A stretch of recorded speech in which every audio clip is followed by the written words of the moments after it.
milagros de Dios en el Antiguo Testamento.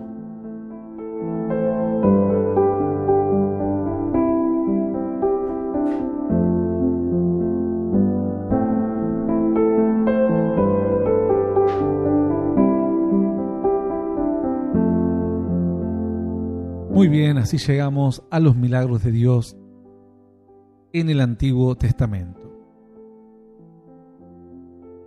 Hoy volveremos a la historia de Génesis. La historia dice que Dios prueba a Abraham en aquel entonces. Dios tenía planes con Abraham, pero verdaderamente los planes no se iban a llevar a cabo si no pasaba cierto tipo de proceso. A veces los hombres no queremos pasar ningún tipo de proceso, hablamos un poquito de esto. La Biblia dice en Génesis 22:1, dice: aconteció después de estas cosas que probó Dios a Abraham y le dijo a Abraham, y él respondió: heme aquí. Bueno, el verso 2 dice: toma ahora tu hijo, tu único, a quien amas, y vete a la tierra de Moría. Ya vimos un poco lo que significa la prueba en Dios, ¿no? Que la prueba produce esperanza y la esperanza no avergüenza. Y que no debemos sorprendernos por el fuego de la prueba que nos ha sobrevenido, porque las tribulaciones y las pruebas producen en nosotros un cada vez más excelente y eterno peso de gloria. Muchas personas obviamente no quieren las pruebas, es algo que le huyen, tienen miedo, pero no hay forma de que podamos subir, digamos, en nuestro escalón espiritual o pasar a una siguiente etapa si no somos probados. ¿Cómo entonces daremos muestras de nuestra fe? En algún momento tenemos que ser probados. La Biblia dice que seremos probados como el oro. Luego dice la Biblia más que Dios probará por fuego todas las cosas, es decir, todas nuestras obras, nuestros hechos serán sometidos a prueba. A veces hay personas que pensarán diciendo: pero ustedes son tan buenos que ven a los otros malos. No. Los otros son tan pésimos y tan malos que nos hacen quedar a nosotros como muy buenos y muy perfectos, siendo que no lo somos. Somos personas que servimos a Dios, y quienes servimos a Dios y trabajamos en esto hace muchos años, entendemos lo mínimo, los mínimos requisitos de Dios, como el testimonio, la consagración, la santidad, el arrepentimiento, el cambio de rumbo, la instrucción, el seguir la palabra, el conservar la sana doctrina, el hacer algo por el prójimo desinteresadamente, el dar de gracia lo que recibimos de gracia, entre otros. No es que seamos tan buenos, es que los que están son tan pésimos, tan malos, que nos hacen quedar a nosotros como sobresalientes. Y no es así. Pero siempre tiene que haber pruebas. Pruebas van a venir. La Escritura dice que van a venir. En el mundo, dijo el Señor, tendréis aflicción, pero confiad, yo he vencido al mundo. Entonces, muchas veces escuchamos ese texto o lo hemos escuchado predicar, y le reitero a las personas que sintonizan por primera vez: en este programa no predicamos. Si quieres predicaciones, tienes en las dos plataformas miles de predicaciones en forma gratuita para escuchar cuando quieras. Entonces, el Señor dijo: en el mundo tendréis aflicción, pero confiad, yo he vencido al mundo. Entonces, si Él dijo: en el mundo tendréis aflicción, y luego dijo: confiad, alguno dirá: bueno, es fácil decir confíen porque las cosas le van a ir bien. Pero es así. No tenemos otra vía de escape ante la dificultad. Dice Juan 16:33: estas cosas os he hablado para que en mí tengáis paz. En el mundo tendréis aflicción, pero confiad, yo he vencido al mundo. Por un lado te dice el Señor: yo lo he vencido, pero ahora ustedes lo deben vencer. ¿Y cómo lo vamos a vencer? Sabemos que va a haber desafíos. Es un mundo lleno de desafíos. Es un mundo que está obviamente lleno de dificultades. ¿Cómo lo vamos a vencer? El Señor dijo: confiad. Confiad. Cuando Él dice esta palabra confiad, parecería que la palabra confiad se estaría obviamente refiriendo solamente a el hecho de que el Señor venció al mundo. Es decir, ustedes tendrán aflicción, pero confíen porque yo vencí al mundo. Parecería que esta palabra confiad solamente está ligada a yo vencí al mundo, pero a mí no me dice demasiado yo vencí al mundo. Como que alguien te diga, mira, yo crucé el río, este río es caudaloso, pero confía, yo ya lo crucé. Y vos vas a decir, ¿y a mí de qué me sirve si vos ya lo cruzaste? Me estás diciendo que el río es caudaloso y me decís, confía, yo ya lo crucé. ¿Y de qué me ayuda a mí? Yo no soy vos. Quizás vos sos un buen nadador. Quizás vos, no sé, tuviste suerte y la corriente te llevó para la otra orilla. Pero yo no soy vos y tus circunstancias no son las mías. Entonces, si me querés dar ánimo, ¿por qué me estás refiriendo? Es como que venga el maratonista que corre 40 o 60 kilómetros y te diga, mirá, la carrera en la vida es muy larga, pero confía, yo corrí 60 kilómetros. Y vos vas a decir, yo no corro ni 4.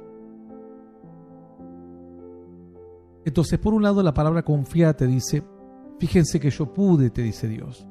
Pero eso no nos aporta demasiado a nosotros, porque nosotros no somos Jesús, no tenemos la fortaleza de Cristo, no tenemos la comunión con Dios, el conocimiento de la palabra, el llamado que Él tuvo, la persistencia, el amor, la fe, la naturaleza divina que Él tenía. Entonces, por un lado te dice confiad, yo ya lo hice. Y muchas personas solo entendieron este texto así. Confíen, yo ya lo hice. Hay dificultades, pero confíen, yo ya las vencí. Entonces, pero nos quedamos con parte de la historia, porque este texto, cuando dice, en el mundo tendréis aflicción, pero confiad, yo he vencido al mundo. Por un lado te dice confiad, yo ya lo hice. Mas por otro lado te dice confiad como el secreto para vencer al mundo. Alguno dirá, no entiendo mucho. Bueno, la Escritura es muy clara. Dice la Escritura, esta es la victoria que ha vencido al mundo.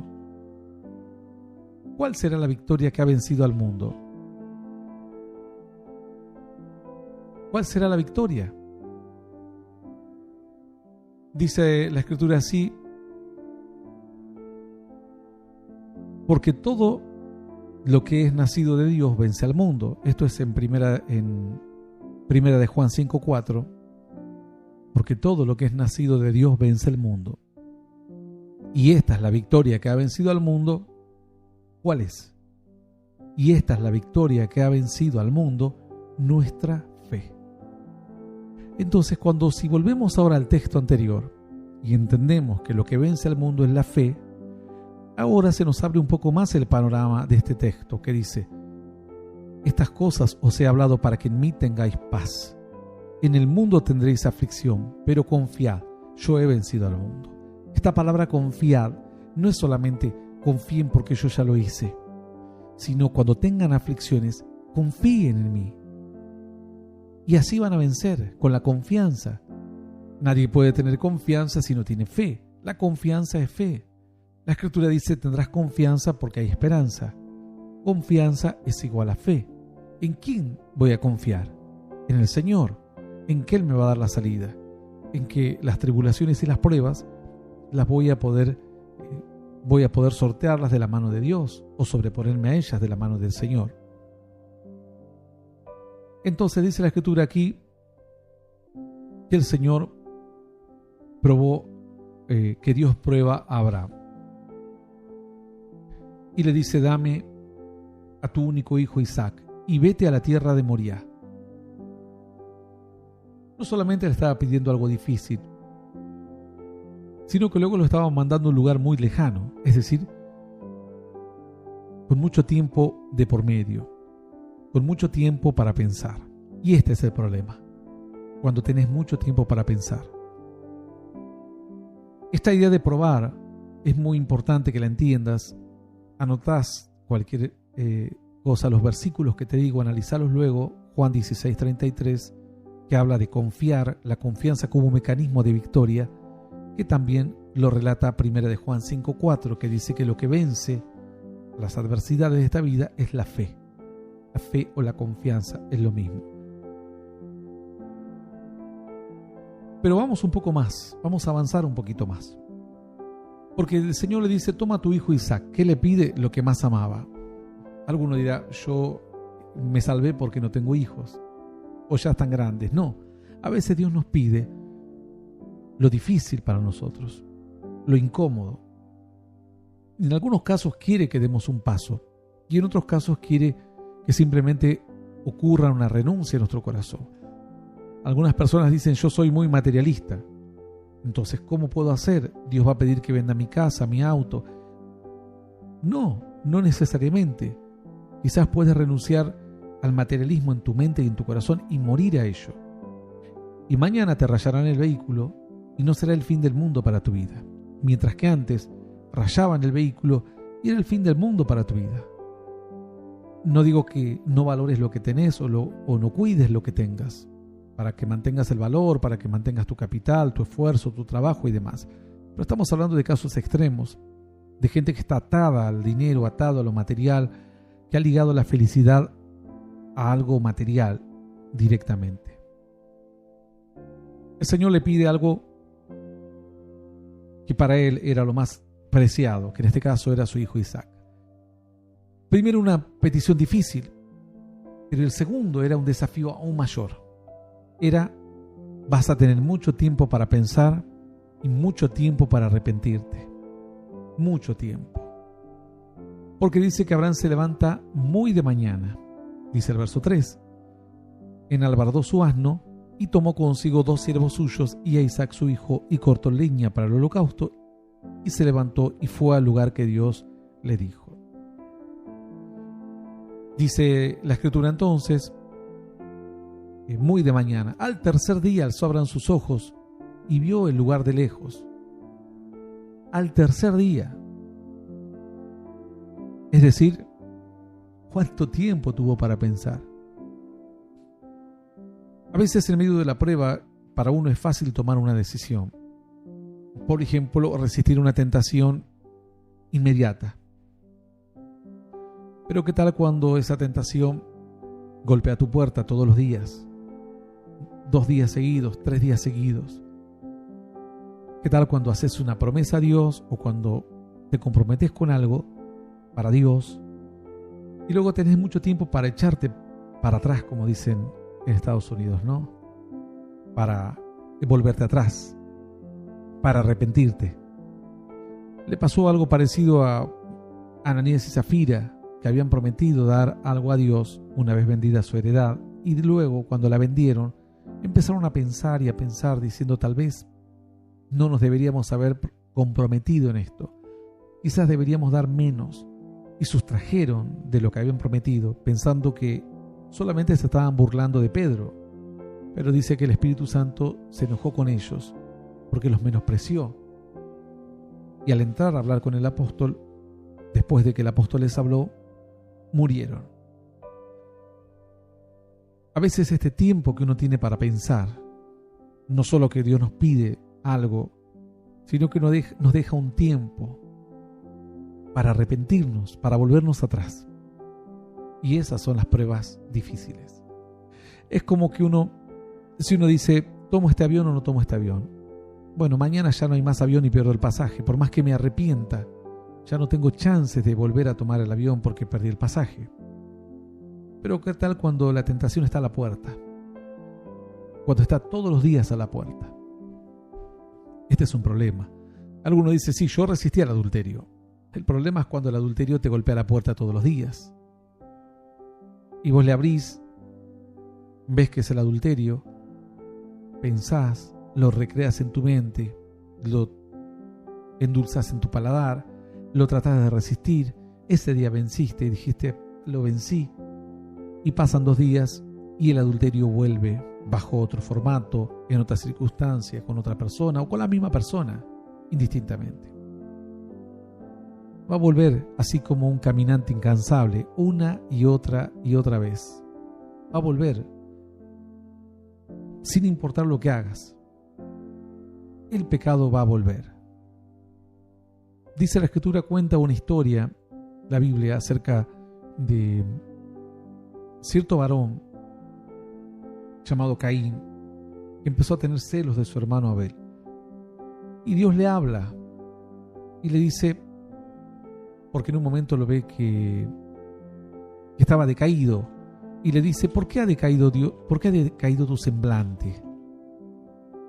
¿Por qué estás tan decaído?, le dice. Algo pasa, no debería haber decaído tu semblante. Entonces, Dios trata de hablarle, trata de mostrarle cuál es el camino. Génesis 4, puedes leerlo luego en tu casa, cuando estés más tranquilo, tal vez estás en tu trabajo, en tu vehículo. Génesis 4, capítulo 4, verso 5. Y se ensañó Caín en gran manera y decayó su semblante, dice. Entonces Dios dijo a Caín, ¿por qué te has ensañado y por qué ha decaído tu semblante? Si bien hicieres, ¿no serás enaltecido? Y si no hicieres bien, el pecado está a la puerta. Con todo esto, a ti será su deseo, y tú te enseñorearás de él. ¿Qué le dijo? El pecado está ahí, a la puerta. No es que te vas a librar hoy como por casualidad, o mañana con las últimas fuerzas que tenés. Vas a abrir la puerta cada día y el pecado te va a estar esperando. Entonces vas a tener que tener más que una victoria temporal.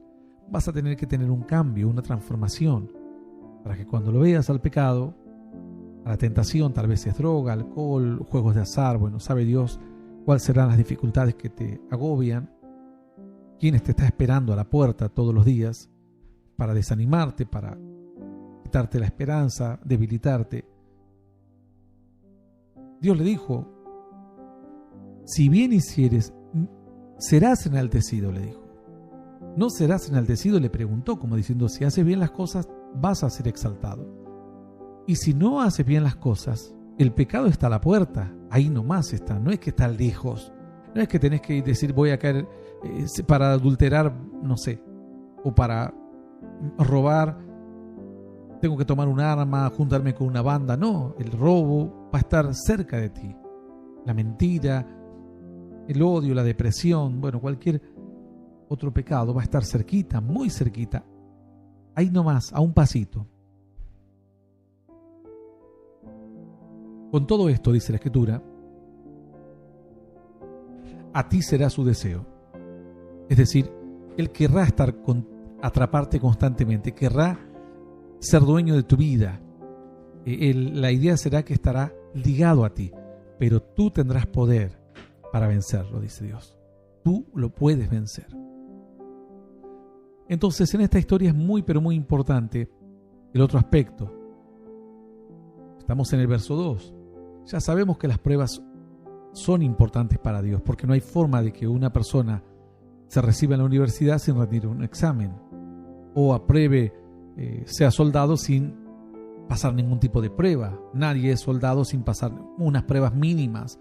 Entonces luego, cuando la gente llega a los caminos de Dios, parece que entra en otra fantasía, porque dice, yo tuve muchas pruebas en la iglesia o en Dios. Me enfermé o me pasó algo, perdí el trabajo, cualquier asunto de estos. Ahora vos le decís, cuando vos fuiste a la escuela, ¿te hacían pruebas? ¿Tenías exámenes? Sí. Y no te quejabas. Y no, porque era la única forma de poder demostrar que había estudiado. Cuando ibas al trabajo, ¿no te examinaban? ¿No te ponían a prueba en diferentes tareas que te encomendaban? El político pone a prueba su tarea. Si es mal político, no lo votamos nunca más.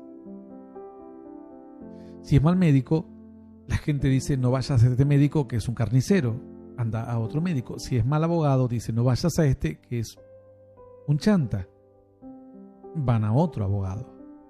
Es decir, en la vida constantemente vas a tener pruebas. En el deporte, si jugás bien, sos titular. Si no jugás bien, sos suplente. Y si jugás aún peor, te mandan a otras categorías. Ya ni existís en la primera división. Te mandan a categorías inferiores. ¿Por qué? Porque no pasás las pruebas. Pero la gente cree que en Dios dice, yo abro la Biblia y soy profeta. Por eso entonces se ha llenado de supuestos profetas. Todo el mundo dice que es profeta, apóstol, querubín, etc. Pero son locos. Ahora, cuando vos los pones a la luz de la palabra, se quedan callados. Hasta las confraternidades están tiritando hoy. Tiritando de bronca y tiritando de miedo. Las dos cosas se le unen. De bronca porque no saben cómo refutar la doctrina. Lo mismo que le pasaban con Cristo, que era doctrina del cielo. Y también de miedo, porque saben que el mensaje viene de Dios. Y que yo no tengo interés en absoluto de parte de ellos. Ni reconocimiento ni nada quiero de ellos. Ni un centavo quiero de ellos. Absolutamente nada. Entonces lo que les hablo de parte de Dios. Sin ningún tipo de interés de por medio. Pero estos falsos profetas, el Señor dice, probad a todo espíritu. Probalo. Probá porque cualquiera puede decir yo soy un gran profeta. Probalo. Probá esta doctrina que escuchás. Andá a la Escritura. Léela, probala, golpeala. Cualquier tema que enseñamos aquí, golpealo, contrastalo, confrontalo con otras enseñanzas. Y luego analiza quién tiene fundamentos reales y quién tiene fantasías y revelaciones de la mente o del delirio carnal. Todo en algún momento se tiene que poner a prueba. El matrimonio también se debe poner a prueba. Dice, sí, es porque ella me ama. Bueno, te ama en las buenas. Vamos a ver si te ama en las malas. Él me ama en las buenas. ¿Y qué tal en las malas? ¿Te amará en las malas? ¿O será la primera en huir de ti? Entonces, es importante esta idea de la prueba, aunque a veces a los creyentes le quieren hacer creer que las pruebas no significan nada. Parece que el libro de Job, por eso dicen, a Job lo denigran tanto. Yo escuché a muchos predicadores de estos falsos profetas, dice Job se rascaba, decía, ay, gracias Dios por la sarna que tengo. Dice, ¿cómo va a pedir usted eso? Usted tiene que ser poderoso, victorioso, tiene el poder, tiene esto. Claro, pero ahora cuando vino la plaga y la peste andaban todos escondidos debajo de la cama con miedo a morirse. ¿Y dónde quedó la fe? No era que Job era un miedoso, un conformista. Job era un tremendo hombre de Dios y la Biblia dejó tantos capítulos en Job a manera de enseñanza, que a veces en la vida te va a tocar situaciones buenas, situaciones malas, y vamos a ser probados de una u otra manera, y cada uno en su llamado, y cada uno, luego de la prueba, va a ser consciente en qué lugar está. Porque en las congregaciones te va a tocar personas que atienden la puerta o que atienden tareas menores, que dicen, yo quiero ser profeta. Y vos decís, pero ¿tuviste alguna prueba? No, dice, pruebas no tuve.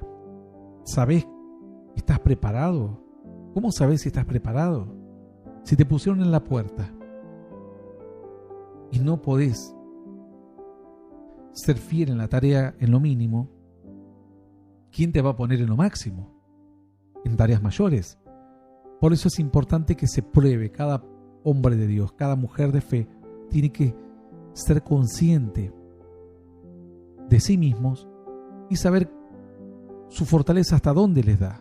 Porque luego son pastores y terminan en adulterio o peor, en abusos o violaciones. Vas a terminar como los curas.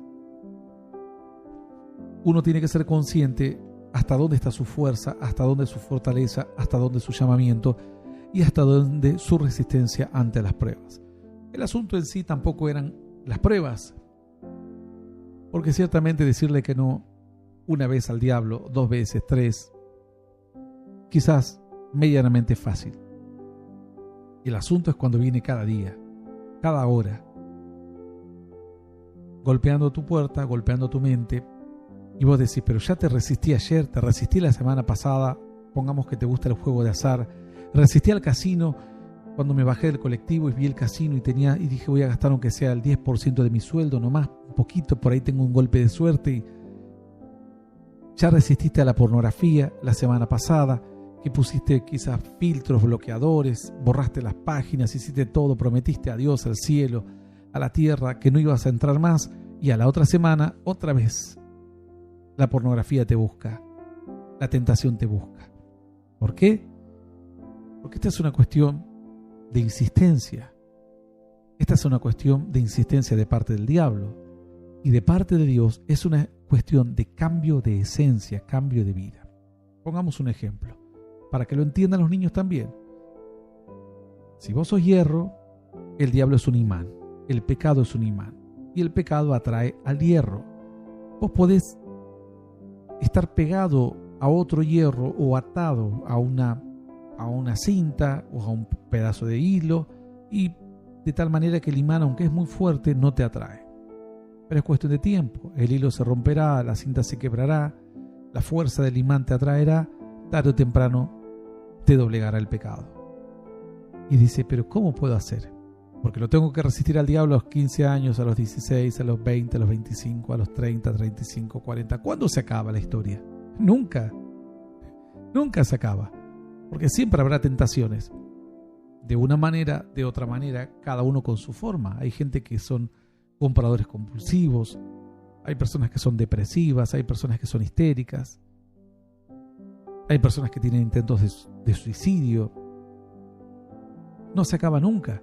El Señor le dijo a Caín, el pecado está a la puerta. Abrís la puerta y lo primero que ves antes de ver al vecino o antes de ver al portero o quien fuere, es al pecado. Y así como un imán, y vos sos hierro y él te atrae con una fuerza irresistible muchas veces. ¿Podés luchar? Sí, si le pones otro imán del otro lado podés luchar. Dice, sí, entonces Dios sería como el otro imán y Dios me tira con su imán y el diablo con este imán. No, lo que tenés que hacer es cambiar tu esencia. La Escritura dice, os es necesario nacer de nuevo. Si vos querés mejoras, anda al charlatán de... hay un psicólogo aquí en Argentina que es conocido, se me fue de la mente, ya me voy a acordar el nombre de él. Estamateas. Si vos querés, andá con el charlatán de Estamateas, que de pastor no tiene nada, de siervo de Dios no tiene nada y es un fabulador tremendo. Quizás es un psicólogo, como hay millones en el mundo, de cualquier tipo de corriente de pensamiento. Pero ¿querés alguna mejora así? Andá y él te va a mejorar un poquito. Pero vas a seguir siendo hierro. ¿Querés otra mejora? Y anda a G12. G12 te va a empezar a hablar de tu niñez, te va a hacer regresión, te van a hacer como si fuese una sesión de psicología mezclado con hipnotismo. Anda, a ver, decime qué te pasó cuando eras niño y te abusaron y tuviste una mala vida y contame tus miserias y llorá. Bueno, anda y preguntarle a todos los que hicieron ese circo si cambiaron de vida. No, porque el único que te ofrece un cambio de vida es Dios. Y Él te dice, os es necesario nacer de nuevo. La única forma que no seas atraído por el demonio es que dejes de ser hierro y comiences a ser ahora otra cosa, un creyente. El creyente no es atraído por el pecado. Puede caer en pecado, pero no está luchando todos los días contra el pecado. No somos infalibles, podemos cometer errores, pero la persona que no está cambiada todos los días lucha contra el pecado. Todos los santos días lucha contra los malos pensamientos, lucha contra la pornografía, lucha contra el vicio, contra el juego de azar. Dice, dejé el cigarrillo, pero todos los días tengo unas ganas de fumarme un cigarrillo, porque seguís luchando, porque seguís siendo hierro y vas a seguir sintiéndote atraído por el pecado. Pero una vez que Dios te cambie, ese es el secreto. ¿Cómo pudo resistir Abraham? Dice el verso 2, toma ahora a tu hijo único, a quien amas, vete a tierra de Moría. Le dijo, primero toma a tu hijo y ahora camina. Y camina. ¿Cuánto tiempo tuvo para arrepentirse? ¿Sabes cuánta gente entra a una congregación, a una iglesia todos los días? Millones en el mundo entran por primera vez a una iglesia. La pregunta sería, ¿cuántos de esos millones quedan o les queda una relación con Dios o permanecen en una congregación? Muy pocos. El Señor dijo, muchos son llamados, pocos son escogidos. Dios llama a todos. Algunos escoge y de todos los demás, algunos pueden permanecer aferrados y abrazados a Dios. Dice la Escritura que antes, cuando un hombre o una mujer se encontraba en peligro, lo que solían hacer como costumbre era ir al templo y agarrarse de los cuernos del altar. como pidiendo piedad.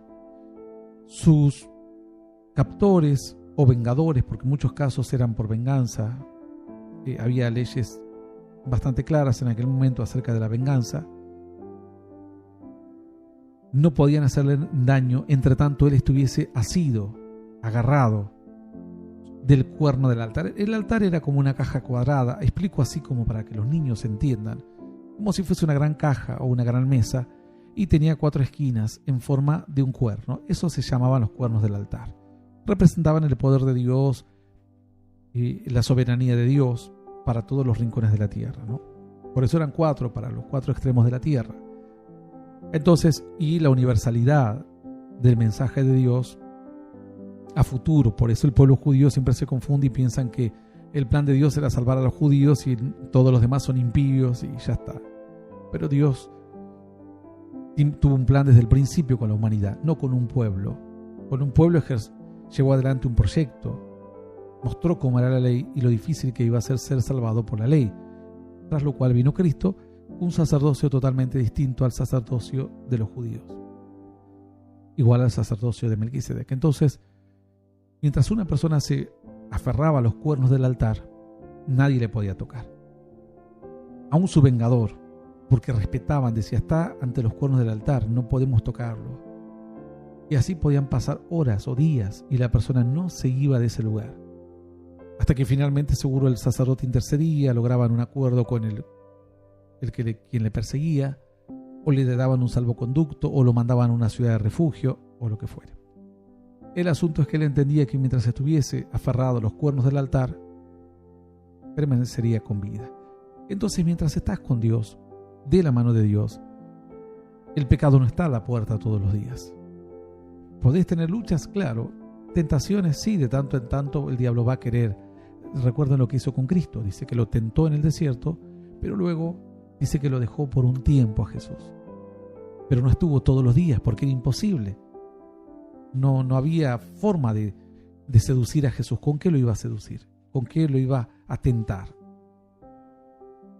El problema de hacer una transformación o de entregarse a Dios o de resistir ciertas luchas o de sobreponerse a las adversidades no es solamente de cuán grande sea la tentación, sino el tiempo que vamos a tener de por medio, en el cual vamos a estar atraídos, seducidos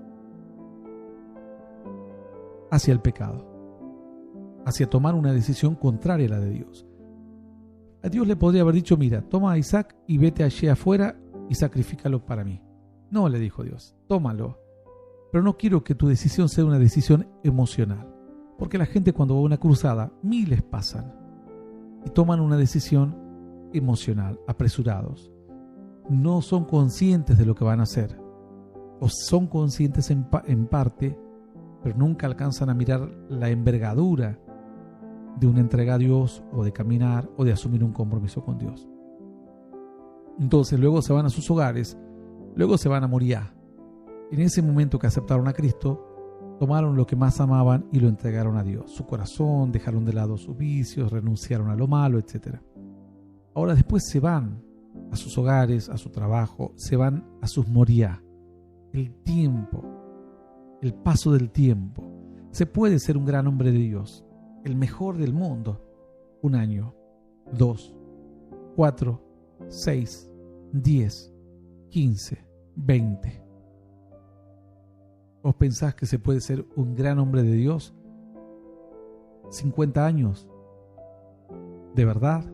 No, porque vos podés fingir o poner las fuerzas carnales también para ser un hombre o una mujer de fe 1 año, 2, 5, 10, porque querés un objetivo, querés una iglesia, querés hacer una cruzada, querés ser un maestro de la palabra, querés tener un grupo de música cristiana o cualquier otro objetivo de esta magnitud. Pero solo quien tiene una convicción ferviente, solo quien tiene un llamado genuino, puede permanecer en el tiempo. Es el único. Los demás se desvanecen, aparecen como grandes profetas y de a poco comienza a disminuir, comienzan a ceder, comienzan a olvidarse de su fe. Dice la Escritura que Dios le dijo: toma a tu hijo y vete hasta Moriah, y allí caminar horas y horas, como una tortura, ¿no? Porque tomar una decisión rápida es fácil. Un compromiso y reafirmarlo a cada hora, porque ¿qué piensas? Que Abraham a la hora no estaba diciendo: Dios, estás equivocado, pero no, Señor, voy a obedecer. Y a la segunda hora: Señor, me parece que puede haber alguna alternativa, y si sacrifico a un criado de estos que tengo aquí atrás mío. No, Señor, tú me lo pediste y tú debes saber lo que estás pidiendo. Es decir, cada hora revalidar su fe, cada hora revalidando la fe. Dice la Escritura que así caminó y caminó hasta el monte. Y encima, Dios no le dice: mira, camina simplemente lejos y llega a ese lugar, Moriah, y mata a tu hijo. Le dice luego: sube al monte, con todo lo que cuesta el monte. Encima que me pedís una decisión la más difícil de mi vida, que vengo luchando hace días. Ahora me tengo que subir a esta montaña y hacer más esfuerzo carnal, porque ahora ya era un esfuerzo de la carne. Su carne estaba molida, su mente estresada y su corazón hecho aguas, porque tenía que matar a un hijo por el cual esperó 100 años. Dice la Escritura: ofrécelo allí en holocausto sobre uno de los montes que yo te diré. Y Abraham se levantó muy de mañana y enalbardó su asno y tomó consigo 2 siervos suyos y a Isaac su hijo, y cortó la leña para el holocausto, y se levantó y fue al lugar que Dios le dijo. Al tercer día alzó Abraham sus ojos y vio el lugar de lejos. Entonces dijo Abraham a sus siervos: esperad aquí con el asno, y yo y el muchacho iremos hasta allí, y luego adoraremos y volveremos a vosotros. Así Abraham entonces tuvo que tomar una decisión muy difícil. Fue probado, y lo más difícil es que el tiempo que le quedaba hasta llegar a Moriah fue una tortura para Abraham. Esto nos tiene que dejar una buena enseñanza, porque hay personas que entienden que las bendiciones de Dios vienen ahora y con esto alcanza. Y la Biblia dice que el vino añejo sabe mejor. Es decir, una persona forjada, trabajada por el tiempo, por la fidelidad a Dios, no tiene punto de comparación con alguien, por más que haga caer fuego del cielo de la noche a la mañana. Alguno dirá: pero mire que si uno hace caer fuego del cielo es un gran hombre de Dios. No, porque la Biblia dice que Satanás en el último tiempo hará señales como nunca antes se le había permitido en la tierra, de tal forma que va a engañar hasta los escogidos de Dios. Hasta los escogidos de Dios. ¿Por qué los puede engañar? Porque no tienen fundamentos en la palabra. Al no conocer la palabra, no entienden los planes, no entienden la mente de Dios y no entienden las prioridades de la fe. Pero el verdadero siervo de Dios camina en fe, revalida su fe cada minuto, cada semana, cada año, y así sucesivamente. Y de esta manera este varón sabe lo que hace, sabe cómo camina, y no será movido tan fácilmente, no como algún otro que se levanta un día, parece que va a ser un gran ungido de Dios y luego desaparece. Si vos te pones a pensar cuánto tiempo duraron estos siervos, si es que realmente algunos fueron llamados por Dios, yo te voy a decir algunos de ellos. Si es que realmente fueron llamados por Dios, Jiménez, que fue un pastor que predicó supuestamente a toda Latinoamérica o en Argentina y algún país limítrofe, no habrá durado ni 4 o 5 años su convicción, porque ni bien comenzó su ministerio a crecer, él confesó que vivió una doble vida. Luego respondete cuánto habrá durado Maldonado, Cash Luna, Dante Gebel, todos estos que a veces se mencionan, ¿no? ¿Cuánto habrán durado en su fe? Si es que realmente fueron llamados por Dios. Porque la tentación cede, te vienen de otras formas. A veces uno dice: no voy a caer en pecado, pero subo un político a la plataforma, pero doy una falsa profecía, y es igual o peor, porque dañas a todo el cuerpo de Cristo y dañas a las generaciones futuras. Hoy tenemos muchos jóvenes dañados espiritualmente, jóvenes que ya están averiados, están rotos, su fe está hecha a pedazos. Por más que quieran servir a Dios, hoy van a servir a Dios a la forma de estos. Tirar el saco, el pañuelo ungido, la revista ungida y toda esta locura. No tienen otro mecanismo. Vamos a ir dejando esta historia aquí. Es importante que puedas entender esto, la segunda parte de este versículo, acerca de lo que le pide Dios y el tiempo que lo deja pensando. Es decir, la prueba no fue solamente toma la decisión ahora, toma la decisión y revalida esa decisión cada hora, cada día, hasta llegar al monte Moriah. Y cuando llegues al monte Moriah, vuelve a revalidarla subiendo y sacrificándote carnalmente para llegar a la cima. Es decir, una prueba muy pero muy importante, pero es un principio fundamental de la fe. Es el principio de la fe. Hay que tener confianza. El Señor nos habló, nos dijo, en el mundo tendréis aflicción, pero confiad. No solo confiad porque yo ya lo hice, sino confíen. ¿Cómo se vence al mundo? Confiando en Dios. Que Él va a hacer lo mejor para tu vida.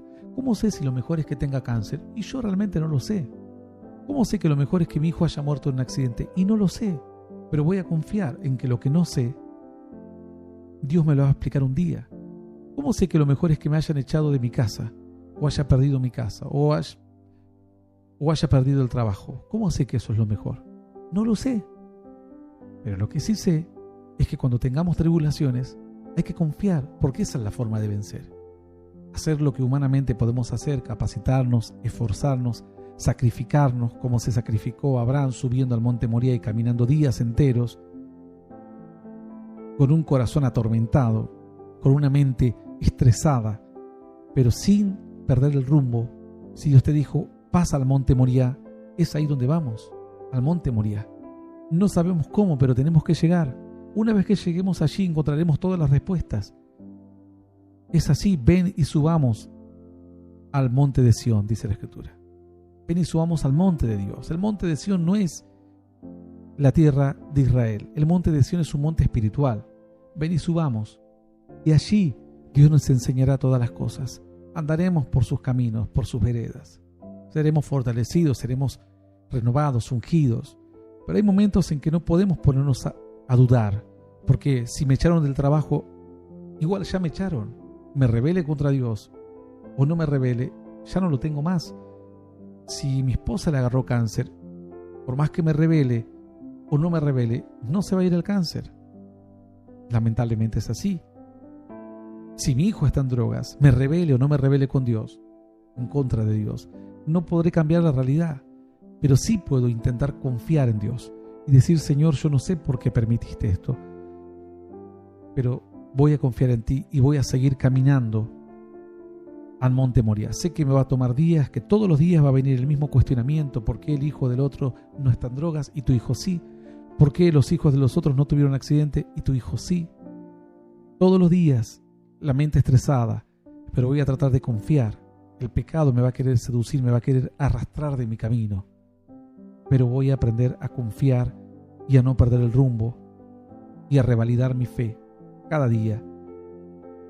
Y el diablo en un momento se cansará, se irá. La Biblia dice, someteos a Dios y resistid al diablo, y éste huirá de vosotros. Nos vamos de la estación.